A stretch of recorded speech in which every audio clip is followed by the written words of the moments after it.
Hello students, good morning to all of you students. आज के इस वीडियो में हम क्लास 10th के चैप्टर लाइफ प्रोसेस या जैव प्रक्रम के अंतर्गत ऑटोट्रॉपिक न्यूट्रिशन की स्टडी करेंगे। स्वपोषी पोषण की स्टडी करेंगे। स्टूडेंट्स, इसके पहले वाले वीडियो में हमने न्यूट्रिशन क्या होता है, यह किस लिए आवश्यक होता है और यह कितने प्रकार का होता है, इसकी डिटेल स्टडी की थी। तो स्टूडेंट्स, हम शुरू करते हैं आज का वीडियो ऑटोट्रॉपिक न्यूट्रिशन या स्वपोषी पोषण। तो स्टूडेंट्स, ऐसे पौधे जिनमें स्वपोषी पोषण होता है वो ऑटोट्रॉपिक प्लांट्स कहलाते हैं, ऑटोट्रॉपिक ऑर्गेनिज्म कहलाते हैं। तो पहले हम शुरू करते हैं ऑटोट्रॉपिक न्यूट्रिशन।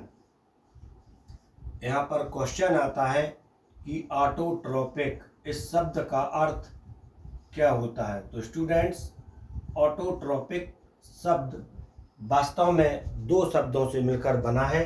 इसमें से जो पहला शब्द होता है वह होता है ऑटो और दूसरा शब्द होता है ट्रॉपिक। इसमें से जो ऑटो होता है, तो ऑटो आपने सुना होगा ऑटोमोबाइल्स, ऑटो कट। ऑटो यहाँ पर एक वर्ड होता है जिसका अर्थ होता है सेल्फ या स्वयं से या खुद से।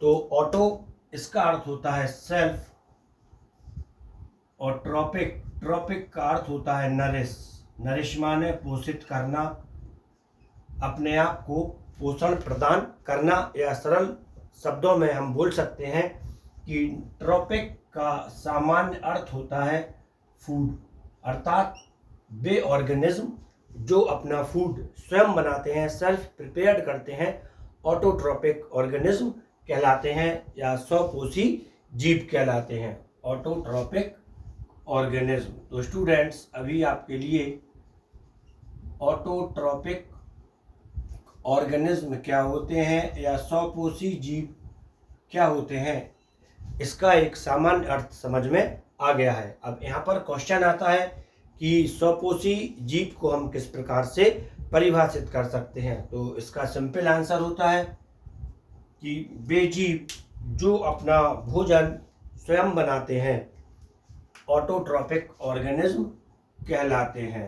ये इसकी सामान्य परिभाषा होती है। वे जीव जो अपना भोजन या फूड स्वयं बनाते हैं,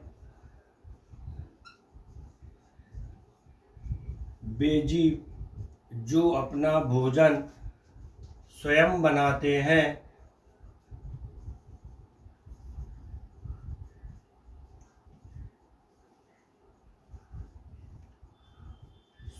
बनाते हैं ऑटोट्रॉपिक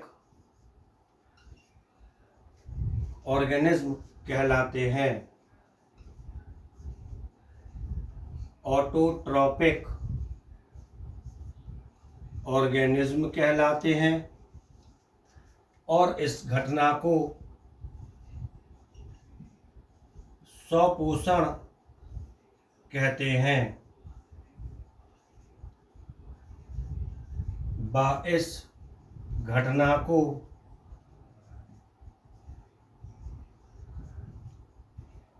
ऑटोट्रॉपिज्म या स्वपोषण कहते हैं। ऑटोट्रॉपिज्म या स्वपोषण कहते हैं। तो स्टूडेंट्स, यहाँ पर आप मेरे साथ आसानी से अपने नोट्स बना सकते हैं, अपने नोट्स भी प्रिपेयर कर सकते हैं, क्योंकि जब आप कोई कॉन्सेप्ट स्वयं लिखते हैं, खुद से लिखते हैं, तब वो कॉन्सेप्ट आपके लिए याद भी होता है, चाहे ये कॉन्सेप्ट सरल हो या कठिन हो। ऑटोट्रॉपिज्म या स्वपोषण कहते हैं। अब क्वेश्चन आता है कि ये ऑटोट्रॉपिज्म या स्वपोषण कैसे होता है। ऑटोट्रॉपिज्म या स्वपोषण कैसे होता है। तो स्टूडेंट्स, ऑटोट्रॉपिज्म या स्वपोषण के लिए, स्वपोषी जीव के लिए कुछ अकार्बनिक पदार्थ चाहिए होते हैं। तो इसमें से पहली चीज होती है कि स्वपोषण के लिए निम्न चीजों की आवश्यकता होती है। नंबर 1, सरल अकार्बनिक पदार्थ। सबसे पहले स्वपोषण के लिए हमें कुछ सरल अकार्बनिक पदार्थ चाहिए होते हैं। ये सरल अकार्बनिक पदार्थ CO2 होता है, कार्बन डाइऑक्साइड, H2O होता है, NH3 होता है, नाइट्राइट होता है, NO2, H2, हाइड्रोजन होता है, H2S, हाइड्रोजन सल्फाइड होता है, और CH4, मैथेन होता है। ये अकार्बनिक पदार्थ ऑटोट्रोपस न्यूट्रिशन में काम में आते हैं। इसके बाद जो दूसरा फैक्टर होता है जो कि ऑटोट्रोपिक न्यूट्रिशन के लिए आवश्यक होता है, वह होता है नंबर 2, सूर्य का प्रकाश, सनलाइट।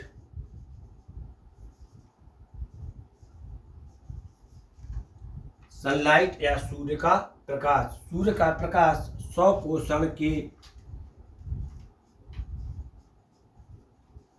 स्वपोषण में सूर्य का प्रकाश उपस्थित भी हो सकता है और अनुपस्थित भी हो सकता है। यहाँ पे आपको ध्यान रखना है कि जो ऑटोट्रोपिज्म है यह फोटोसिंथेसिस ही नहीं है। अधिकांश बच्चे फोटोसिंथेसिस के लिए ही ऑटोट्रोपिज्म समझते हैं, जो कि गलत है। ऑटोट्रोपिज्म या स्वपोषण सूर्य के प्रकाश की उपस्थिति में होता है, तभी फोटोसिंथेसिस में जाएगा। और जब स्वपोषण सूर्य के प्रकाश की अनुपस्थिति में भी होता है, तब ये मुख्यतः कीमोसिंथेसिस में जाता है, रसायन संश्लेषण में जाता है। तो सनलाइट की उपस्थिति या अनुपस्थिति में स्वपोषण होता है। उपस्थिति या अनुपस्थिति, सूर्य के प्रकाश की उपस्थिति में या अनुपस्थिति में स्वपोषण होता है, ये आपको ध्यान रखना है। और जो थर्ड पॉइंट होता है क्लोरोफिल, थर्ड पॉइंट होता है क्लोरोफिल। स्वपोषण क्लोरोफिल की भी उपस्थिति या अनुपस्थिति में हो सकता है। स्वपोषण क्लोरोफिल की उपस्थिति में या अनुपस्थिति में होता है। यहाँ पर बच्चे कुछ कंफ्यूज हो जाते हैं, क्योंकि बच्चे स्वपोषण के लिए प्रकाश संश्लेषण समझ लेते हैं। सबसे बड़ा कंफ्यूजन का यही टॉपिक होता है, जबकि स्वपोषण वास्तव में दो प्रकार का होता है, प्रकाश संश्लेषण और रसायन संश्लेषण या कीमोसिंथेसिस। क्लोरोफिल की उपस्थिति एवं अनुपस्थिति में भी स्वपोषण या ऑटोट्रोपिक न्यूट्रिशन होता है। अनुपस्थिति में भी स्वपोषण होता है। अब क्वेश्चन आता है कि क्लोरोफिल की उपस्थिति या अनुपस्थिति इसके लिए आवश्यक है, तो इसका आंसर है हाँ, स्वपोषण क्लोरोफिल की उपस्थिति में भी होता है और अनुपस्थिति में भी होता है। और इसी आधार पर हम स्वपोषण के लिए ऑटोट्रोपिज्म के लिए हम दो पार्ट्स में डिवाइड कर सकते हैं। नंबर 1 फोटोसिंथेसिस और नंबर दूसरा कीमोसिंथेसिस। तो यहाँ पे आपका ये कॉन्सेप्ट क्लियर हो गया है। इनकी आवश्यकता होती है और क्लोरोफिल के आधार पर प्रकाश संश्लेषण दो प्रकार का होता है। अब क्वेश्चन आता है कि जो सिंपल डेफिनेशन है ऑटोट्रोपिज्म की, इसको क्या हम किसी दूसरे वर्ड में भी लिख सकते हैं? तो इसका आंसर है हाँ, हम ऑटोट्रोपिक न्यूट्रिशन के लिए एक दूसरी डेफिनेशन भी दे सकते हैं, एक सिंपल डेफिनेशन भी दे सकते हैं। और ये डेफिनेशन निम्न प्रकार से होती है। स्वपोषी पोषण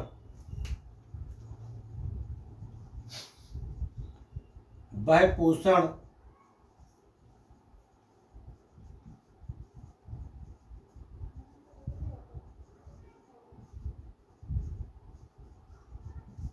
वह पोषण जिसमें जीव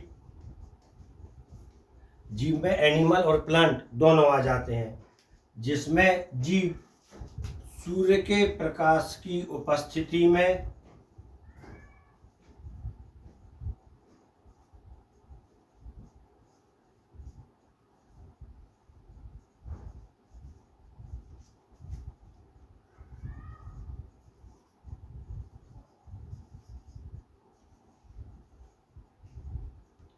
प्रकाश की उपस्थिति में या अनुपस्थिति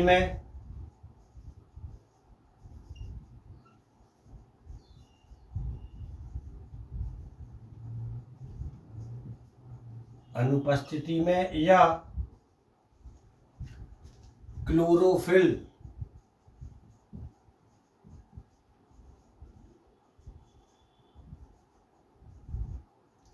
की उपस्थिति में या अनुपस्थिति में सरल अकार्बनिक पदार्थों से सरल अकार्बनिक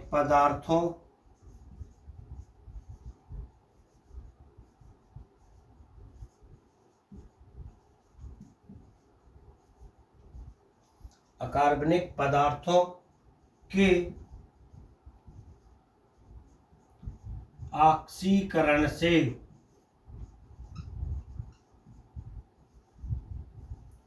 यदि आप सरल में लिखना चाहते हैं तो आप यहाँ पर लिख सकते हैं सरल अकार्बनिक पदार्थों से अपना भोजन स्वयं बनाता है स्वपोषी जीव कहलाते हैं और इस घटना को स्वपोषण कहते हैं, क्योंकि ऑक्सीकरण से प्राप्त ऊर्जा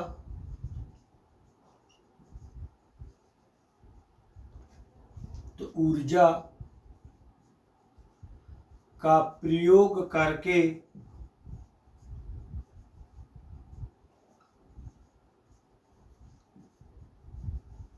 अपना भोजन स्वयं बनाते हैं।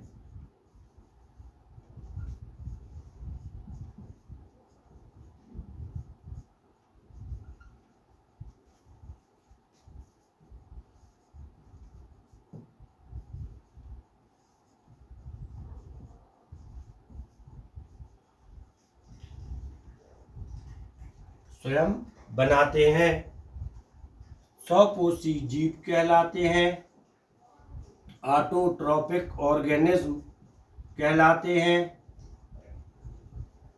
और इस घटना को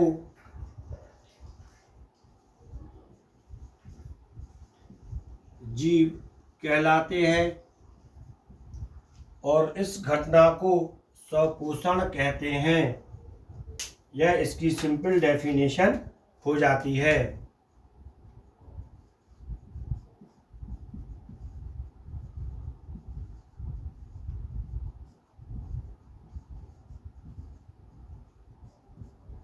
और इस घटना को स्वपोषण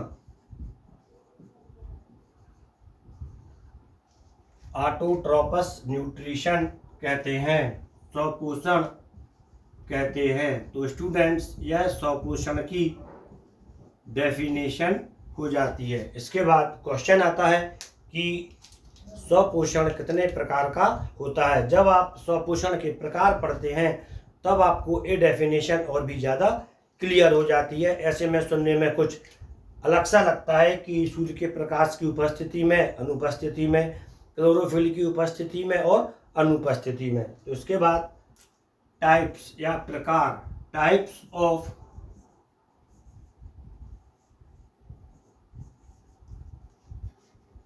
ऑटोट्रोपस,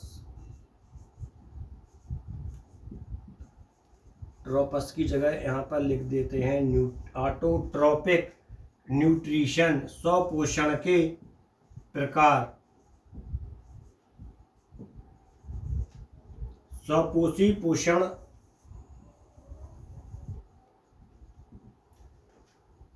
क्लोरोफिल की उपस्थिति या अनुपस्थिति के आधार पर दो प्रकार का होता है। इसको आप लिख लें, क्लोरोफिल फिल की उपस्थिति के कारण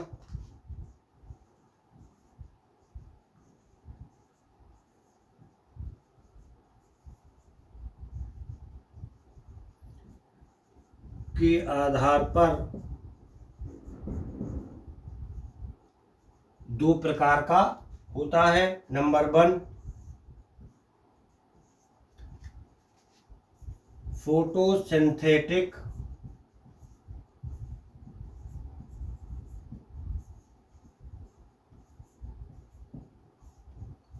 न्यूट्रिशन या प्रकाश संश्लेषी पोषण।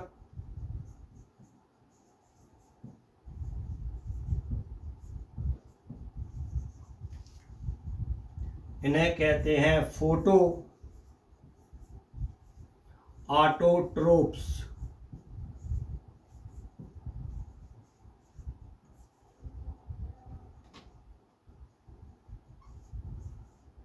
Photo autotrophs. और जो सेकंड होता है वह होता है फोटोसिंथेटिक न्यूट्रिशन। इसको हिंदी में लिख सकते हैं प्रकाश संश्लेषण या प्रकाश संश्लेषी पोषण।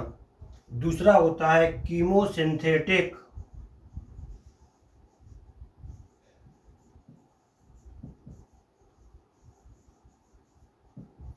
न्यूट्रिशन। कीमोसिंथेटिक न्यूट्रिशन इसके लिए कहते हैं कीमो ऑटोट्रोप्स। कीमोसिंथेटिक न्यूट्रिशन, प्रकाश संश्लेषी पोषण, रसायन संश्लेषी पोषण। प्रकाश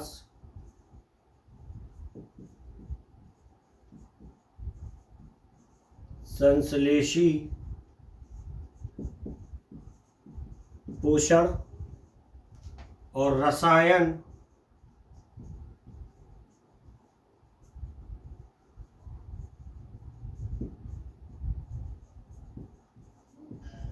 संश्लेषी पोषण। तो स्टूडेंट्स, यहाँ पर अब हम शुरू करते हैं। सबसे पहले प्रकाश संश्लेषी पोषण या कीमोसिंथेटिक न्यूट्रिशन। तो स्टूडेंट्स, इसको यहाँ पर हम रख करते हैं कीमोसिंथेटिक न्यूट्रिशन। कीमोसिंथेटिक न्यूट्रिशन वास्तव में स्वपोषी पोषण का ही एक भाग है।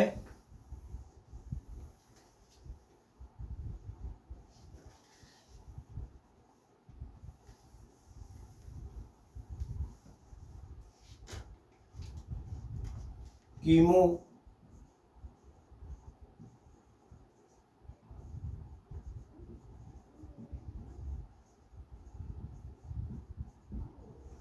सिंथेटिक न्यूट्रिशन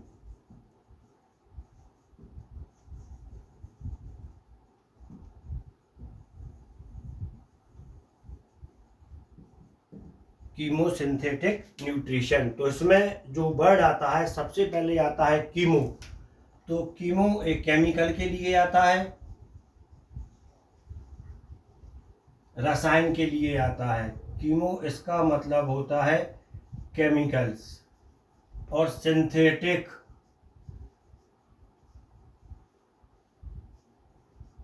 सिंथेटिक का सामान्य मतलब होता है प्रिपेयर या प्रिपरेशन, अर्थात वह पोषण जिसमें केमिकल्स का यूज किया जाता है, सामान्य केमिकल्स का यूज किया जाता है, सरल अकार्बनिक पदार्थों का प्रयोग करके पोषण प्राप्त किया जाता है, रसायन संश्लेषी पोषण कहलाता है। इसे हम निम्न प्रकार से परिभाषित कर सकते हैं। वह पोषण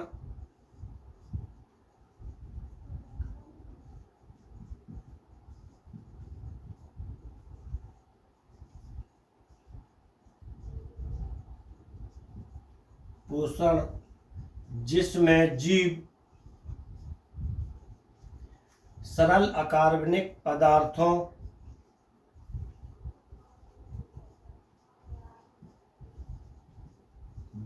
सरल अकार्बनिक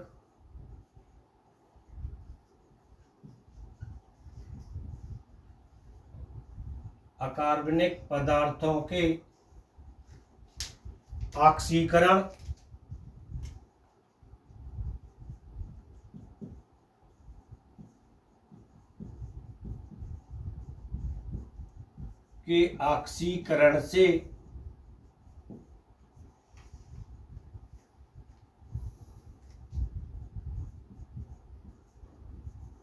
से प्राप्त ऊर्जा का प्रयोग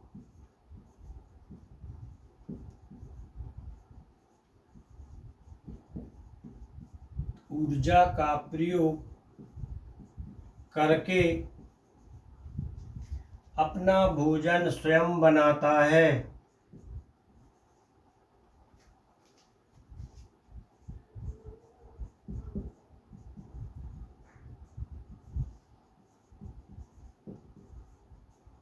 अपना भोजन स्वयं बनाता है या अपना पोषण स्वयं प्राप्त करता है। रसायन संश्लेषी न्यूट्रिशन कहलाता है। कीमोसिंथेटिक न्यूट्रिशन है रसायन संश्लेषी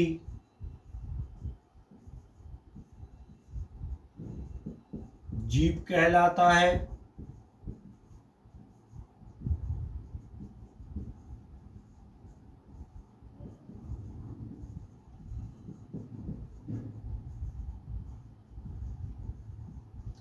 और इस घटना को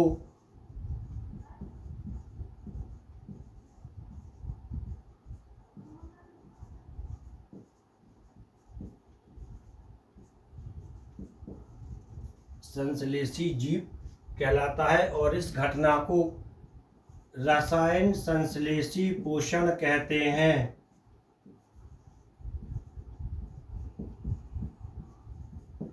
कीमोसिंथेटिक न्यूट्रिशन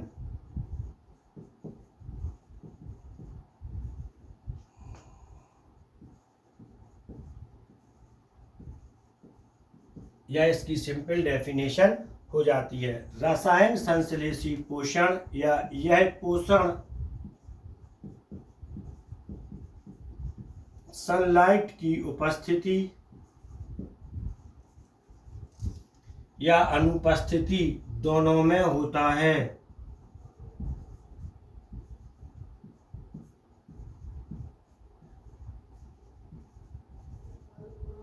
इसके लिए सनलाइट की उपस्थिति होना आवश्यक फैक्टर नहीं है। यदि है तब भी हो जाएगा और नहीं है तब भी हो जाता है। सनलाइट की उपस्थिति या अनुपस्थिति दोनों में होता है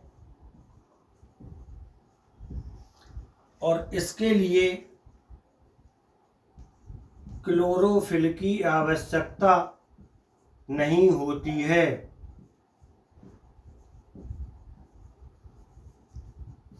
इसके लिए रसायन संश्लेषी पोषण के लिए क्लोरोफिल की आवश्यकता नहीं होती है। यहाँ पे बच्चे गलती कर जाते हैं, उनसे स्वपोषण पूछा जाता है और वह प्रकाश संश्लेषण लिख देते हैं, जो कि वास्तव में गलत होता है। आपसे ऑटोट्रोपस न्यूट्रिशन के बारे में पूछा गया है, आप फोटोसिंथेटिक न्यूट्रिशन लिख देते हैं, जो कि उसका एक एग्जाम्पल हो सकता है, उसका एक टाइप हो सकता है। तो आपको पहले क्वेश्चन सुनना है, समझना है, उसके बाद आपको आंसर देना है। आपसे स्वपोषण पूछा गया है या प्रकाश संश्लेषण पूछा गया है। इसके लिए क्लोरोफिल की आवश्यकता नहीं होती है। अब क्वेश्चन आता है कि इस प्रकार का न्यूट्रिशन किसमें होता है। आवश्यकता नहीं होती है। यहाँ पर क्वेश्चन आता है कि इस प्रकार का न्यूट्रिशन किसमें होता है, तो इसका आंसर होता है कि इस प्रकार का जो न्यूट्रिशन होता है वह मुख्यतः बैक्टीरिया में होता है। Example bacteria. इस प्रकार का न्यूट्रिशन बैक्टीरिया में होता है, जीवाणु में होता है। क्वेश्चन आता है कौन कौन से जीवाणुओं या बैक्टीरिया में होता है, तो इस प्रकार का न्यूट्रिशन निम्न प्रकार के बैक्टीरिया में होता है। इसमें से पहला होता है नंबर 1 नाइट्रीफाइंग बैक्टीरिया।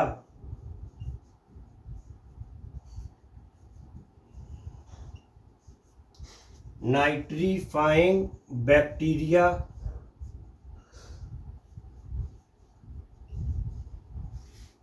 नंबर दूसरा होता है सल्फर बैक्टीरिया।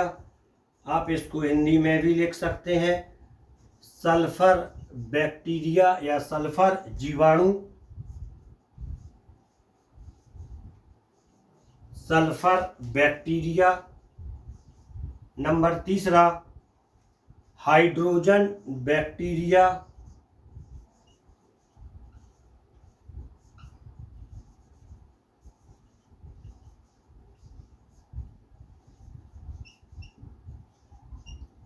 Hydrogen bacteria. और नंबर 4 होता है मेथेन बैक्टीरिया। ये 4 प्रकार के मुख्य बैक्टीरिया होते हैं जिनमें कीमोसिंथेटिक न्यूट्रिशन होता है। तो स्टूडेंट्स, हम सबसे पहले देखते हैं नाइट्रीफाइंग बैक्टीरिया क्या होते हैं। तो यहाँ पे आपको एक कॉन्सेप्ट क्लियर हो गया है कि कीमोसिंथेटिक न्यूट्रिशन क्या होता है। इसमें जो ऑर्गेनिज्म होता है उसके लिए क्लोरोफिल की आवश्यकता नहीं होती है।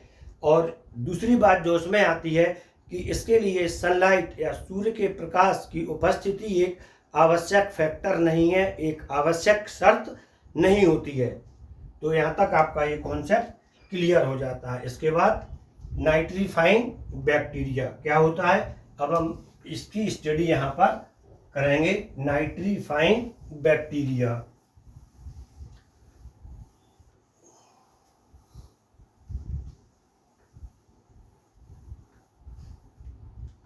नंबर 1 नाइट्रीफाइंग बैक्टीरिया, यहीं पे स्टडी कर लेते हैं।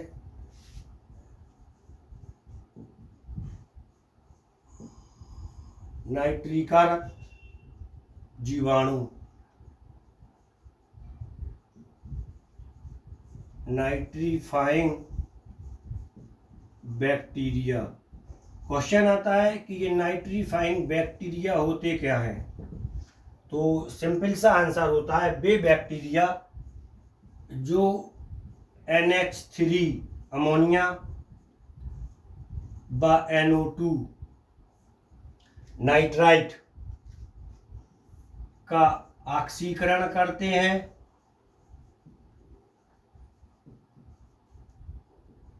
अमोनिया व इसका ऑक्सीकरण करते हैं और ऊर्जा उत्पन्न करते हैं। और इस ऊर्जा का उपयोग पोषण के लिए किया जाता है। नाइट्रीफाइंग बैक्टीरिया कहलाते हैं। ये इसकी सिंपल डेफिनेशन हो जाती है। क्वेश्चन आता है इसका एग्जाम्पल क्या है। तो इसका जो एग्जाम्पल होता है वह होता है नाइट्रोमोनास और नाइट्रोकोकस। लेग्यूमिनेसी कुल की जड़ों में पाए जाते हैं। ये बैक्टीरिया मटर के पौधे की जड़ों में पाए जाते हैं। नाइट्रोमोनास और नाइट्रोकोकस,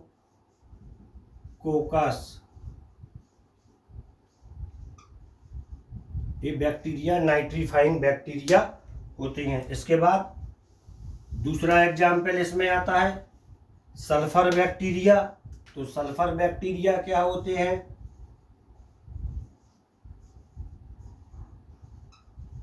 आप हिंदी में भी लिख सकते हैं सल्फर जीवाणु। सल्फर बैक्टीरिया वे बैक्टीरिया होते हैं जो H2S हाइड्रोजन सल्फाइड का ऑक्सीकरण करते हैं और इससे ऊर्जा उत्पन्न करते हैं और इस ऊर्जा का उपयोग पोषण के लिए किया जाता है।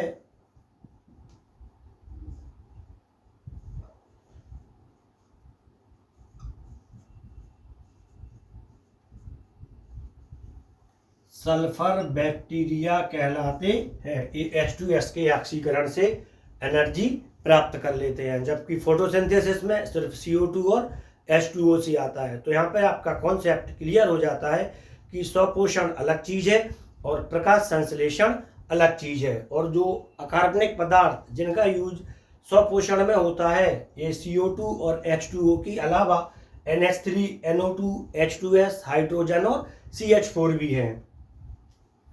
इसका एग्जाम्पल होता है सल्फर बैक्टीरिया का Thiobacillus,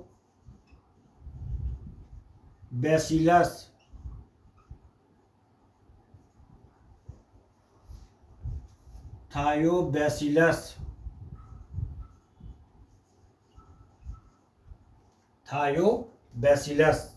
third example hydrogen bacteria. तो क्या हाइड्रोजन का भी यूज एनर्जी प्राप्त करने में होता है? तो इसका आंसर है हाँ, कुछ ऑर्गेनिज्म हाइड्रोजन का यूज भी एनर्जी प्राप्त करने के लिए करते हैं, अपने पोषण के लिए करते हैं। थर्ड, हाइड्रोजन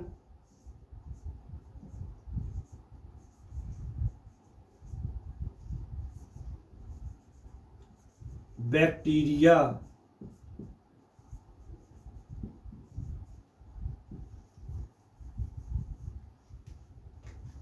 वे बैक्टीरिया जो हाइड्रोजन का उपयोग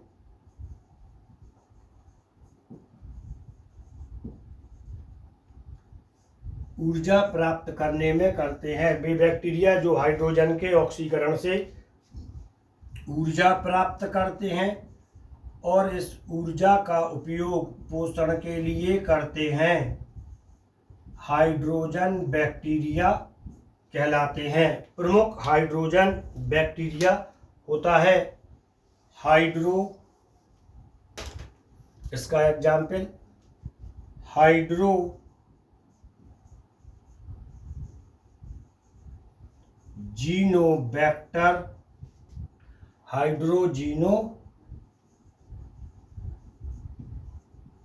बैक्टर थर्मोफिलस,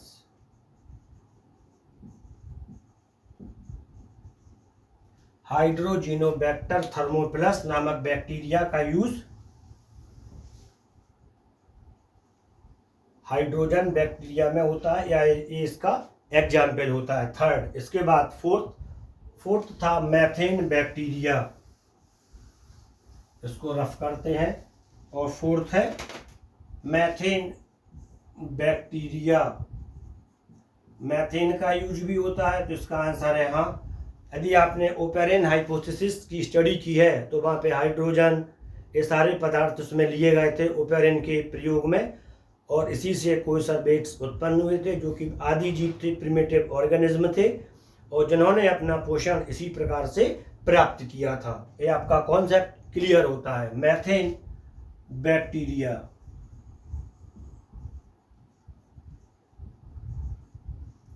मैथेन बैक्टीरिया क्या होते हैं? वे बैक्टीरिया जो मैथेन के ऑक्सीकरण से प्राप्त ऊर्जा का उपयोग पोषण के लिए करते हैं,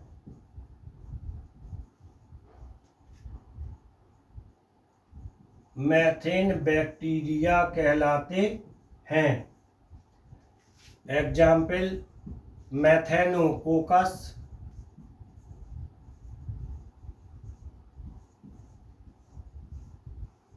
और मैथेनोबैक्टीरियम,